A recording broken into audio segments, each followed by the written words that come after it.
A very warm welcome to Art Gallery Explorer. This is the vlog that takes you inside and explores galleries and exhibition spaces across London, the southeast of England and beyond.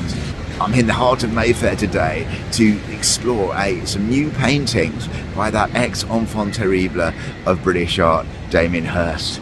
It's fair to say that whereas I really enjoyed his conceptual art in the 1990s, works such as 1,000 Years, the physical impossibility of death in the mind of someone living, mother and child divided, his paintings have not floated my boat so much. And in fact, by the 2000s, he's often been accused of being a grotesque parody of his former self, who has been obsessed by money. This probably for me changed around the time of the financial crash, when he released his massively diamond encrusted skull in a work entitled For the Love of God. Which was put on sale for 75 to 100 million pounds. It had 15 million pounds worth of diamonds. It didn't have much great artistic merit, and it seemed to be all about the money. Damien Hirst is rich enough and has enough money not to have to bother what a humble art explorer like me or professional critics think. In recent years, he's kind of turned more and more to painting, and again, it's fair to say with mixed results. One of his big introductions to painting, No Love Lost, at the Wallace collection, was particularly badly reviewed, and I have to say I found some of these works quite derivative and uninspiring. There's also been a conflict in recent years about backdating, where some works that have been put on sale and displayed were dated as works from the 90s, when in fact an investigation by The Guardian in March this year, 2024, found that they'd actually been produced in 2017. And this for me was really sad, an artist having to kind of pedal back to his heyday to sell work. Having said that, his justification was that the concept for these works came about in the 90s, and that's why he dated them as that, even though they were produced by his factory-like team in the 2000s. Hopefully you can see over there the Phillips Gallery on the edge of lovely Berkeley Square on a gorgeous sunny London day, not too hot either. And these are called the Civilization paintings. I'll bring you as much as I can. I will put on some music, but if you don't like the music, as always, please change it. See you on the other side.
Well, art lovers, it turns out the enfant terrible of British art is now giving us paintings of flowers and buildings, but flowers dominating front and centre. And I would absolutely love to hear your opinions of these works, because I'm sure there'll be some strong ones in the comments below, especially maybe if you're a fan of Damien Hirst in his 90s heyday. I'd love to hear what you think about this new direction in his career trajectory. I thought it'd be interesting, actually, to give the artist a voice in the exhibition information. He said the following about these works. These paintings were about our civilizations today. I wanted them to feel fantastical and chaotic and on the edge of destruction.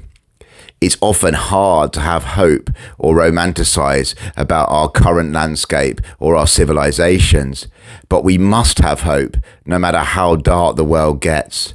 But to distract from the nihilism and the hate, I've tried to paint them optimistically, like ice cream. And I did enjoy the way that they were curated and presented. The show was curated by the artist's son, and I thought that the Phillips Gallery was a really good space. These are large scale works, as you saw from when I put the measurements in the show itself. And so, yeah, I was able to stand back, look at them, appreciate them. And, you know, to a certain extent, I was vibing with some of them. I certainly don't think they're his worst paintings. Yeah, and also I did enjoy the self-conscious references to previous works. As you can see here, the paintings are lined with dots, clearly a reference to his dot paintings, and the dripping paint in certain places is maybe a reference back to the spinning paintings as well, the spin works. So that was a positive. But I have to say, I did find the colour, the flowers, which was meant to express hope, too sickly sweet for me. It was a bit like, you know, having one little sweet. It was quite tasty, but when you have multiple sweets in quick succession, it quickly becomes sickly, or at least it does for me, maybe not for you. And so there was a moment where I was kind of vibing with the paintings to a certain extent, and I left the ground floor gallery and went up to see the robot works on the first floor. And there was another 4 civilization paintings as you come out of the lift. And I thought, all too much already. They're kitsch works, and Hirst is not a great colorist. I was thinking back to the Pascarosa show at the Eastrick collection, which I covered on the vlog way back at the start of the year. Do check out that view. And she, in my opinion, is a master colorist, a master handler of color. And Hirst isn't in that sense, in my opinion. And as well as the sort of the jarring I found of the sort of sickly sweetness of the colour, obviously I was looking in a work called Civilization, with a grand title for meaning. And there were these imagined cities and imagined civilizations, some of which have clearly come from Hirst's memory. I could kind of see Amsterdam in one and some American cities in others. But really, there wasn't a deeper meaning to this beyond the flowers meant to be bringing hope.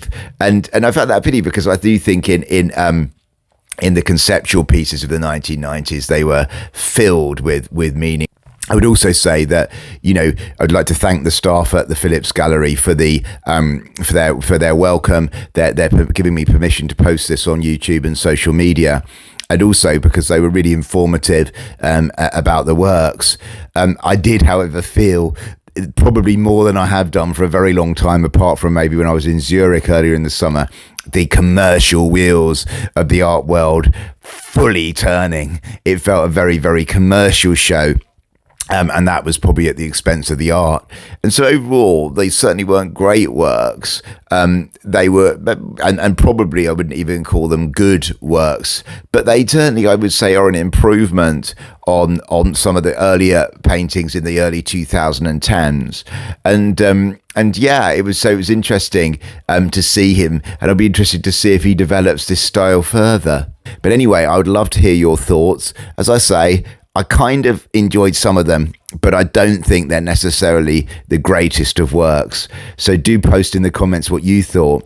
If you're interested in popping down, we've just got till Sunday, the 1st of September 2024, to see these works in London before they're sold to people with much deeper pockets than me. Thank you for subscribing. Just to let you know, I'm going to try I keep saying this, to be more regular with postings. The ideal would be to produce new works like these Damien Hirst works on a Wednesday, with a kind of shorter vlog and a shorter review, and then a big show at one of the big galleries at the weekends. So we'll see how that goes anyway. So do check on Wednesdays and Sundays for uploads. Thank you ever so much for watching, commenting. As always, it means a huge amount, your support, art lovers, for this channel.